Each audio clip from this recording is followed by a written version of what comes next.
Bismillahirrahmanirrahim. Assalamualaikum warahmatullahi wabarakatuh. Alhamdulillahirabbil alamin. Assalatu wassalamu ala asyrafil anbiya'i wal mursalin wa ala alihi wa sahbihi rasulillahi ajma'in. Rabbi shrah li sadri wa yassir li amri wahlul 'uqdatam min lisani yafqahu qawli. Alhamdulillah, puji syukur kita ucapkan kehadirat Allah Subhanahu wa taala yang sampai hari ini Allah masih memberikan kita kesehatan serta kesempatan untuk tetap berta'abbudi kepadanya. Salawat dan salam kepada Nabi Allah Muhammad sallallahu alaihi wasallam. Allahumma salli ala Muhammad wa ala ali Muhammad. Uswatun hasanah, contoh suri tauladan hidup untuk seluruh umat manusia. Saudara sekalian, pada kesempatan kali ini izinkan saya untuk menayangkan sebuah video. Ya, video ini dalam bentuk animasi 3D, 3 dimensi, di mana video ini merupakan gambaran dan cerita yang kalau seandainya kita amati dan kita cermati, ini buatan yang jelas bukan dari orang Islam, ya, bukan dari orang Islam. Dan video ini baru saja saya dapati pagi ini sekitar 3 jam yang lalu. Hari ini tanggal 11 Oktober 2023, saya mengambil 3 jam yang lalu, kurang lebih pagi tadi, sekitar pukul 5.30 lah. Ini videonya saudara yang diunggah oleh akun YouTube Sunnah Nabi. Video ini berisi tentang penghinaan, penistaan, bahkan pelecehan kepada Rasulullah. Video ini berisi tentang pelecehan kepada Rasulullah dan menghina Rasulullah, dan ini suatu hal yang tidak terpuji. Saya berharap kepada kita semua tolong diviralkan, karena ini begitu menghina dan begitu menyesatkan serta melecehkan Rasulullah. Inti dari video ini secara garis besar saya sampaikan saudara. Pertama, judulnya saja itu sudah menghina, ya, Muhammad ODGJ, orang dalam gangguan jiwa. Itu pertama, ini kekurangan ajarannya di situ. Kemudian yang kedua, membuat animasi tentang Nabi Muhammad SAW. Jadi dibuatnya karikatur ataupun animasi dalam bentuk 3 dimensi itu tentang Nabi Muhammad. Kemudian di dalam video ini dijelaskan juga tentang kisah turunnya surat Al-Alaq di situ, di mana saat Rasulullah di situ dinyatakan tidak bisa membaca, maka animasi yang dia buat, Rasulullah dicekik oleh sosok gambaran dari malaikat Jibril. Nah, ini penghinaan tersendiri, ya, ini penghinaan dan pelecehan tersendiri. Kemudian di situ juga digambarkan animasi tentang Muhammad sujud kepada berhala. Lata, Manat, dan Hubal, Uzza. Itu nama-nama berhala yang di situ dikonotasikan kepada gambaran setan oleh si pembuat video ini. Ini begitu keji dan perlu untuk diusut begitu saudara. Tolong diviralkan. Kemudian lagi di situ dinyatakan Muhammad atau Nabi Muhammad kena sihir oleh para penyihir, ya. Kemudian di situ dijelaskan juga Nabi Muhammad mengajarkan tentang kesyirikan selama 8 tahun. Informasi narasi yang disampaikan di dalam video tersebut, di situ dinyatakan bahwasanya Nabi Muhammad mengajarkan kesyirikan selama 8 tahun. Dan poin yang lain di dalam video animasi tersebut dijelaskan bahwasanya Nabi Muhammad beberapa kali melakukan percobaan bunuh diri. Sekali lagi saudara, ini penghinaan yang besar, pelecehan yang besar, penistaan yang besar terhadap Nabi Muhammad SAW. Begitu komplit. Durasi film ini kurang lebih 16 menit. Saudara kalau ingin tahu seperti apa video jelasnya, setelah ini akan saya tampilkan videonya seperti apa, dan tolong diviralkan, sebarluaskan. Ini fakta dan bukti penghinaan terhadap Rasulullah SAW. Demikian saudara, terima kasih. Dan setelah ini akan saya tampilkan video yang dibuat oleh akun YouTube Sunnah Nabi dengan judul Nabi Muhammad ODGJ. Nauzubillah, summa nauzubillah. Demikian, kita tutup dengan kafaratul majelis. Subhanakallahumma wa bihamdik, asyhadu an la ilaha illa anta, astaghfiruka wa atubu ilaih. Assalamualaikum warahmatullahi wabarakatuh.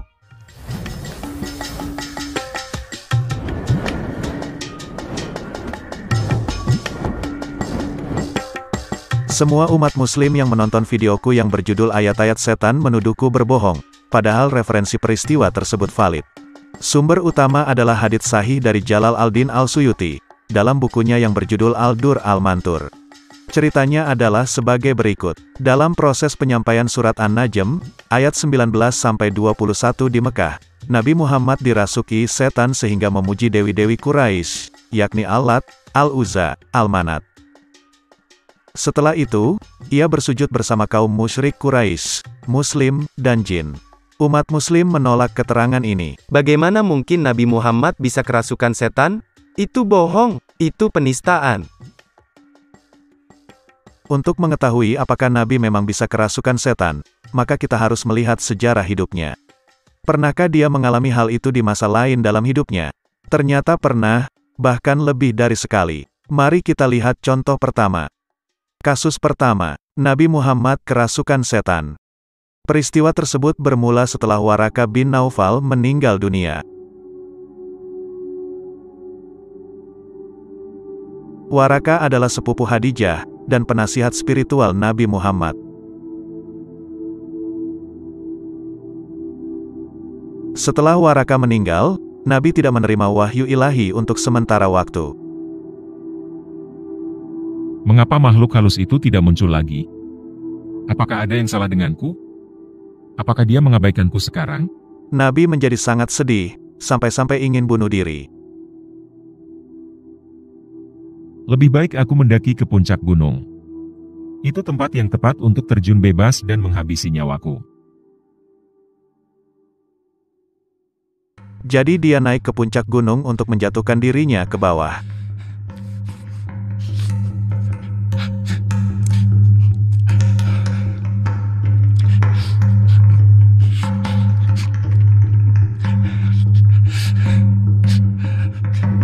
Namun kemudian dia melihat Jibril muncul di hadapannya. Wahai Muhammad, engkau sesungguhnya adalah Rasul Allah.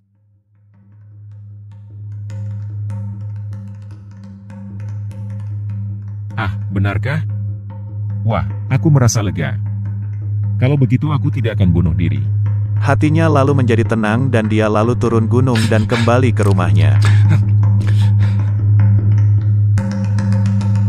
Namun wahyu ilahi tetap tak kunjung datang, dan dia lalu merasa cemas lagi.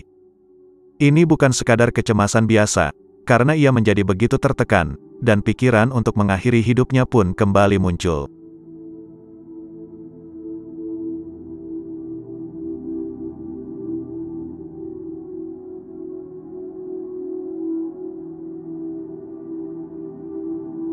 Mengapa tidak ada wahyu apapun dari Allah? Apa yang salah dengan diriku? Aduh, sedih sekali hatiku, sampai-sampai ingin bunuh diri lagi. Kali ini aku akan benar-benar menjatuhkan diri dari puncak gunung. Biarlah aku mati saja. Maka dia naik ke puncak gunung itu lagi, dengan niat yang sama seperti sebelumnya. Namun kemudian Jibril muncul lagi di hadapannya, dan mengatakan hal yang sama seperti sebelumnya. Wahai Muhammad, engkau sesungguhnya adalah Rasul Allah. Ah, benarkah? Wah, aku merasa lega. Kalau begitu aku tidak akan bunuh diri. Hatinya lalu menjadi tenang dan dia lalu turun gunung dan kembali ke rumahnya. Namun wahyu ilahi tetap tak kunjung datang, dan dia lalu merasa cemas lagi. Ini bukan sekadar kecemasan biasa, karena ia menjadi begitu tertekan, dan pikiran untuk mengakhiri hidupnya pun kembali muncul. Kasus kedua, Nabi Muhammad kerasukan setan. Menurut Ibnu Ishaq dalam Sirat Rasul Allah dan Tabari dalam Tarikh Islamnya, Nabi Muhammad berusaha bunuh diri karena yakin dirinya kerasukan setan. Di bulan Ramadan, Allah mengutus Jibril untuk pertama kalinya menemuiku untuk menyampaikan risalahnya. Aku sedang tidur di Gua Hira malam itu. Kemudian Jibril mendatangiku.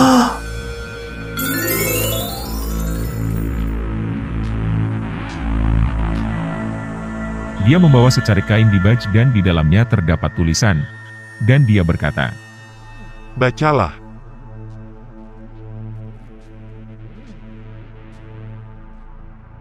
apa yang harus kubaca? Dia lalu mencekik leherku dengan kain dibaj itu hingga aku seakan merasa sudah mati. Bacalah.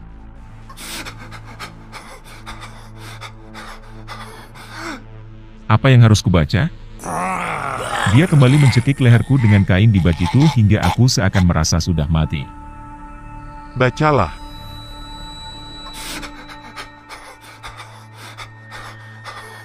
Apa yang harus kubaca? Dia mencekikku dengan kain itu untuk ketiga kalinya sehingga aku seakan merasa sudah mati. Bacalah. Lalu apa yang harus aku baca? Dan ini kukatakan dengan harapan bisa lepas darinya, dan jangan sampai dia melakukan hal yang sama padaku lagi. Bacalah dengan menyebut nama Tuhanmu yang menciptakan, Dia telah menciptakan manusia dari segumpal darah. Bacalah, dan Tuhanmu yang Maha Pemurah, yang mengajar manusia dengan pena. Dia mengajarkan manusia apa yang tidak diketahuinya. Maka aku membaca ayat-ayat itu, dan roh itu lalu meninggalkanku.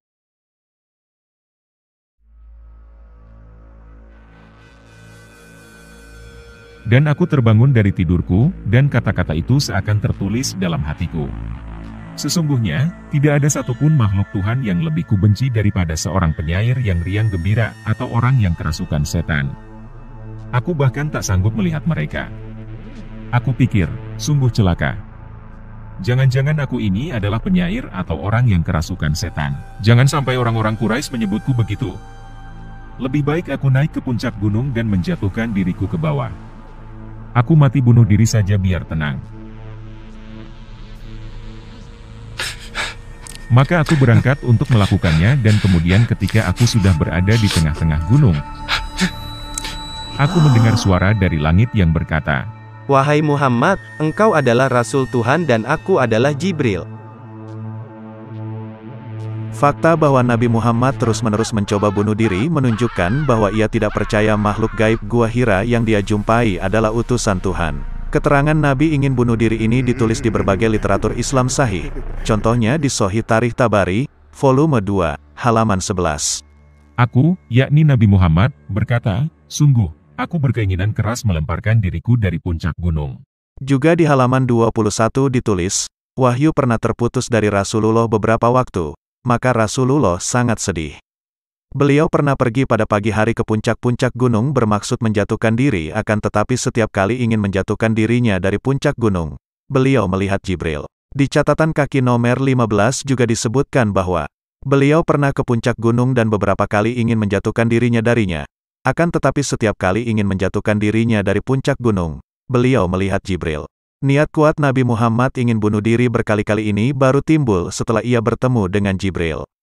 Kemungkinan besar, Jibril sebenarnya adalah setan jahanam yang merasuki pikiran Nabi Muhammad dan menyebabkan dia menjadi gila. Orang waras tidak akan mencoba bunuh diri terus-menerus seperti Nabi Muhammad. Kasus ketiga, Nabi Muhammad ODGJ.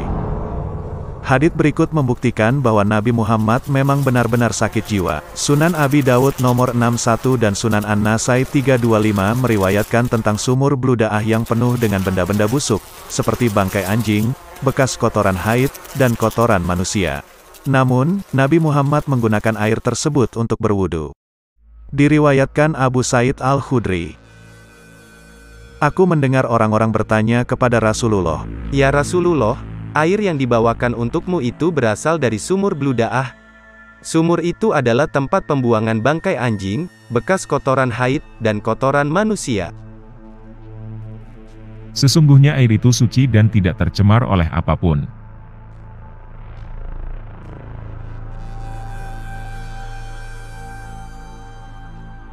Lalu aku bertanya kepada laki-laki yang membukakan pintu kebun untukku dan mengizinkanku masuk. Apakah bangunan sumur ini telah dirubah dari bangunan semula? Tidak, selalu seperti ini. Aku melihat warna air di sumur ini telah berubah. Hadits tersebut menjelaskan bahwa warna air sumur sudah berubah karena tercemar. Bagaimana mungkin Nabi Muhammad mengatakan bahwa air itu suci padahal sudah sangat kotor? Hadits Sunan An-Nasai, nomor 325 menjelaskan bahwa Nabi Muhammad menggunakan air sumur Bluda'ah untuk wudhu. Bagaimana mungkin dia bisa membuat tubuhnya lebih bersih dengan menggunakan air yang najis, sangat tercemar? Wudhu adalah tata cara Islam membersihkan bagian tubuh seperti wajah, kepala, lengan, kaki, sebelum melaksanakan sholat.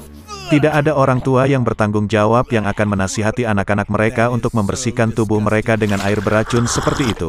Namun Muhammad menyatakan bahwa dia adalah teladan terbaik bagi seluruh umat manusia. Satu-satunya penjelasan adalah bahwa Nabi Muhammad itu sakit jiwa parah. Kasus keempat, Nabi Muhammad kena santet. Hadits berikut menjelaskan bahwa Nabi Muhammad kena santet dalam jangka waktu yang lama.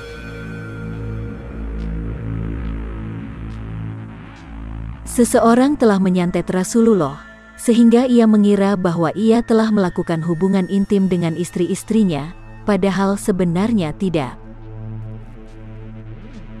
Itu adalah jenis santet yang paling berat karena mempunyai efek seperti itu. Lalu suatu hari Nabi berkata, Wahai Aisyah, tahukah kamu bahwa Allah telah memberi petunjuk kepadaku mengenai masalah yang aku tanyakan kepadanya? Dua orang laki-laki mendatangiku, dan salah satunya duduk di dekat kepalaku, dan yang lainnya duduk di dekat kakiku. Yang di dekat kepalaku bertanya pada yang lain, Ada apa dengan orang ini? dia berada di bawah pengaruh santet. Siapa yang menyatetnya?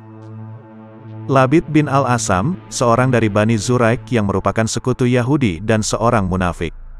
Bahan apa yang dia gunakan? Sisir dan rambut yang menempel di sisir itu. Di manakah benda itu disimpan? Di dalam kulit serbuk sari pohon kurma yang disimpan di bawah batu di sumur Darwan. Maka Nabi Muhammad pergi ke sumur itu.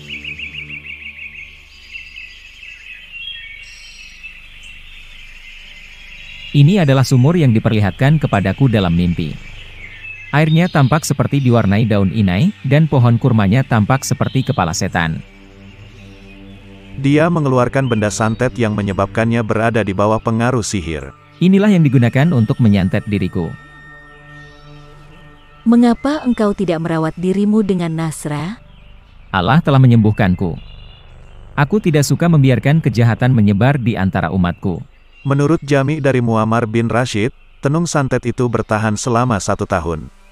Dengan kata lain, selama 1 tahun, Muhammad mengira bahwa dia melakukan hubungan intim dengan istri-istrinya, padahal sebenarnya tidak. Jelas dia benar-benar hilang ingatan sangat parah. Hadits Bukhari menjelaskan bahwa Allah akhirnya mengirimkan 2 orang pria yang mengungkapkan di mana benda santet itu disembunyikan. Tapi sebagai Nabi Allah yang terbesar dan terakhir, Muhammad tidak seharusnya bisa begitu mudah tersihir santet dalam jangka waktu yang begitu lama. Ia tidak sadar bahwa selama setahun ia tidak melakukan hubungan intim dengan istri-istrinya. Bayangkan apa yang dipikirkan istri-istrinya. Aneh, aku kok merasa benar-benar melakukannya? Dia pasti tidak melakukannya dengan kita. Mungkin dengan makhluk lain.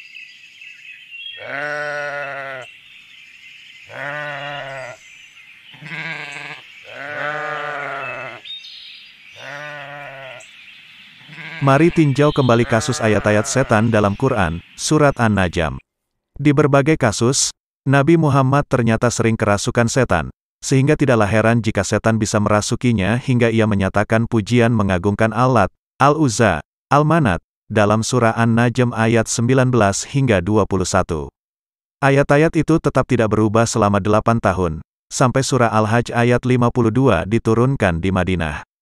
Ini berarti Nabi melakukan kesyirikan selama 8 tahun berturut-turut. Umat Muslim menganggap keterangan ini tidak dapat diterima. Keterangan mengenai Nabi Muhammad syirik atau ODGJ, tidak mungkin benar, karena bertentangan dengan Al-Quran, surah Al-Hijr ayat 9 yang mengatakan Allah pasti akan menjaga firman-Nya. Juga surah Al-Maidah ayat 67 yang mengatakan Allah akan melindungi Nabi Muhammad dari gangguan manusia. Di sisi lain, kaum Quraisy dahulu hidup bersama Muhammad, dan mereka tahu betul seluruh kehidupan Muhammad di Mekah. Berdasarkan pergaulan sehari-hari, mereka yakin bahwa dia adalah orang gila dan kerasukan setan. Ya, kami menolaknya karena kami tahu bahwa dia itu dibimbing oleh orang lain, bukan dari bangsa kami, dan dia itu orang gila. Terus gimana? Apakah kami harus meninggalkan sesembahan kami karena seorang penyair kesurupan?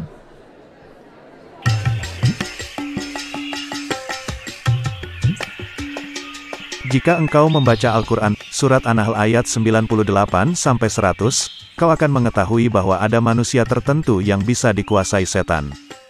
Sungguh, setan itu tidak akan berpengaruh terhadap orang yang beriman dan bertawakal kepada Tuhan. Pengaruhnya hanyalah terhadap orang yang menjadikannya pemimpin dan terhadap orang yang mempersekutukannya dengan Allah. Ayat-ayat ini menjelaskan bahwa Muhammad jelas-jelas menjadikan setan sebagai pemimpin dirinya, dan bukannya memilih Tuhan sejati sebagai pelindungnya. Sudah jelas bahwa ia itu berada di bawah pengaruh setan. Itulah sebabnya dia itu gampang kerasukan, suka ingin bunuh diri, dan ODGJ. Terima kasih telah menonton. Jangan lupa dukung Nabi Asli di Patreon, agar dia bisa memproduksi lebih banyak video 3D tentang Nabi kesayanganmu.